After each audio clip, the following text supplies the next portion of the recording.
안녕하세요. 닥터베니 임연빈입니다.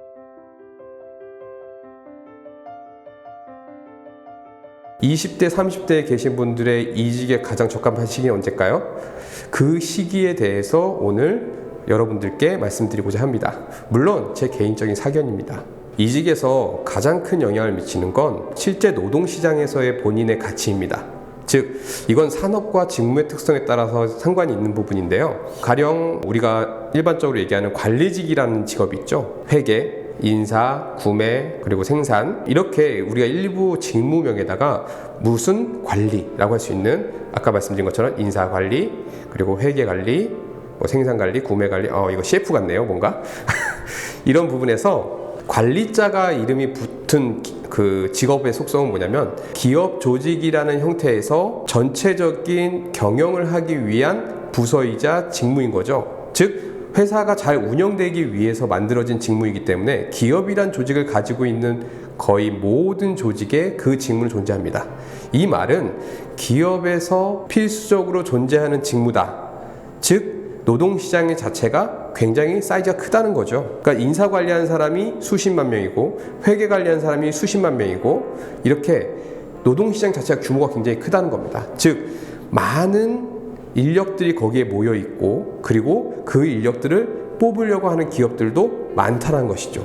물론 이렇게 큰 사이즈의 인력이 왔다 갔다 하긴 하지만, 그렇다 하더라도 수요와 공급의 원칙에 따라서 취업이 잘 될 수도 있고 안 될 수도 있습니다. 물론 여기서의 가장 큰 차이는 워낙 많은 사람들이 이동하는 구간이기 때문에 직무적인 경쟁력이 높으면 높을수록 회사를 선택할 확률은 훨씬 더 높아진다는 겁니다. 그래서 우리가 이것을 노동경제학적으로 봤을 때는 제너럴 스킬 베이스 잡이라고 얘기합니다. 이 뜻은 일반적인 노동시장이 존재하고 그 노동시장에서 왔다 갔다 하는 그런 직무군들을 얘기해요.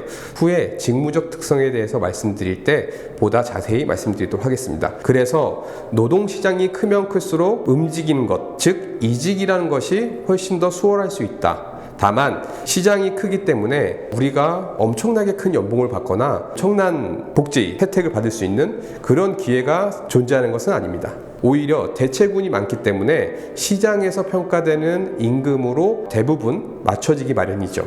그래서 아주 많이 받는 사람과 아주 적게 받는 사람이라는 구분을 봤을 때 다른 직무군에 비해서 그 격차가 굉장히 적습니다. 임금이라는 것은 꼭 직무에 의해서 결정되는 것은 아니지만 어떤 산업에 어떤 회사에 소속되느냐에 따라서 임금의 가치는 바뀔 수도 있습니다. 그럼 다른 예를 들어볼까요?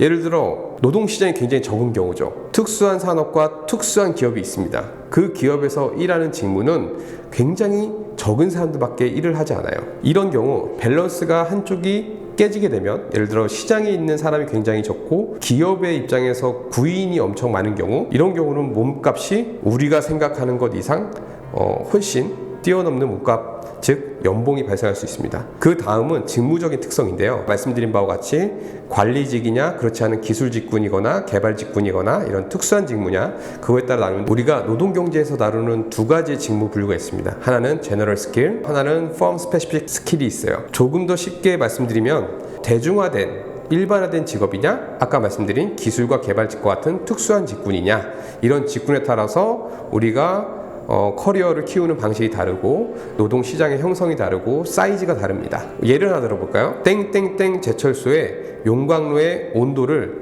측정하는 사람이 있다고 생각해 보시죠. 물론 지금은 컴퓨터로 하겠지만 그런 온도를 계속적으로 사람이 보고 관리 감독을 해야 되는 그런 상황이라면 그것을 10년, 20년, 30년 했던 사람이 있습니다. 이게 어마어마한 노하우가 쌓이는 건 아닌 거죠. 직무적인 스킬이 계속 쌓여서 그 사람이 임금을 받는 것이 아니라 소속된 기업에서 임금 테이블상 계속 임금이 상승했을 겁니다. 많은 생산직 분들이 이렇게 임금이 상승하기도 하죠.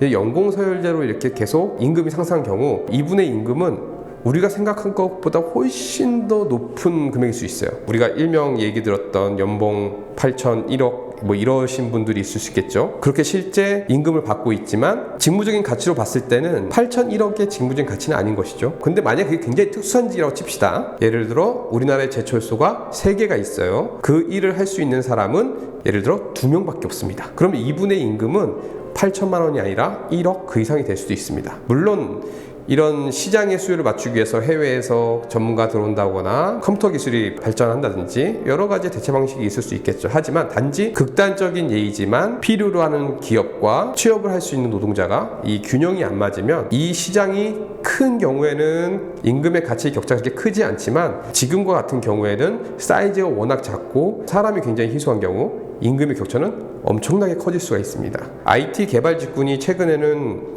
이런 현상을 겪고 있죠. 최근에 스타트업 기업들의 특징은 플랫폼을 기반으로 한 IT를 베이스로 한 기업들이 상당히 많습니다. 많은 기업들이 탄생을 하지만 거기에 받쳐줄 만큼 개발자들이 많은 수가 있지 않다는 거죠. 물론 신입은 많습니다. 하지만 스타트업 특성상 신입보다는 숙련된 기술자들을 원합니다. 예를 들어 3년차, 5년차 아니면 큰 프로젝트를 해봤던 10년 이상의 기술자들, 이런 사람들이 주류를 이룰 텐데요. 지금이 똑같은 그 현상이 일어난 거죠. 물론 아까 제철소보다는 노동시장 사이즈가 분명히 더 큽니다. 그만큼은 아니겠죠. 사이즈가 크기 때문에 IT 개발자들은 그들의 몸값은 상당히 높아질 수밖에 없어요. IT 개발직의 특징이 나이를 많이 드시고서도 하실 수 있는 직업은 분명히 아니기 때문에 그런 부분에서 분명히 메리트를 줘야겠죠. 그 직업상이요. 다만 지금 현재 겪고 있는 현상을 봤을 땐 숙련되어 있는 IT 개발자들은 분명 동일 수준의 연차를 가진 사람들보다 높은 수준의 임금을 받는 것은 맞다라고 볼 수 있죠.